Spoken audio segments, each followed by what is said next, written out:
உருவில் காட்டப்பட்டுள்ளவாறு ஓர் உராய்வற்ற கிடைமேற்பரப்பு மீது 4 kilogram திணிவும் 6 kilogram திணிவும் உள்ள இரு குற்றிகள் ஒன்றோடொன்று தொடுகையில் இருக்குமாறு வைக்கப்பட்டுள்ளது. தொகுதி ஒருமிக்க இயங்கத்தக்கதாக பாரமான திணிவின் மீது 5 நியூட்டன் கிடைவிசை பிரயோகிக்கப்படும் எனின் லேசான திணிவு மீது தாக்கம் விசையின் வரம்பு. ஓகே,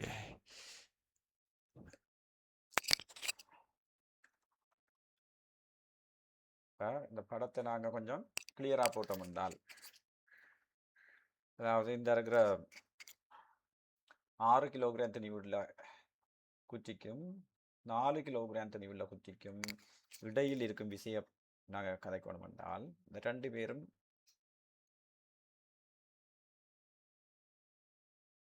ரெண்டு பேருக்கும் இடையில இருக்கிற அந்த இடைவெளியை பார்த்தோம் என்றால் 5 நியூட்டன் 6 கிலோகிராமுக்கு நாங்கள் பிரயோகிக்கும் பொழுது என்ன செய்யும் என்றால் 5 நியூட்டன் பிரயோகிக்கப்படுற 6 கிலோகிராம் துணிவுடைய குச்சியால் 4 கிலோகிராம் துணிவுடைய குச்சியிற்கு வலப்பக்கத்தில் ஒரு மறுதாக்கம் உருவாகும்.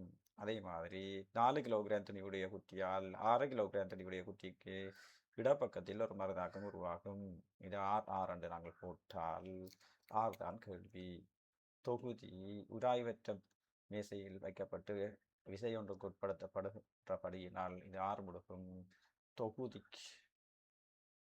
தொகுதிக்கு எப்சமன் என்ற சமன்பாடை கிடைத்திசையில் பாவித்தால் தொகுதி என்று கதைக்குள்ள இந்த R cancel out, just 5 newton என்று சொல்றது. தொகுதியோட மொத்த திணிவு 10 தரம் ஏ என்றால் 0.5 மீட்டர் செகண்ட் -2.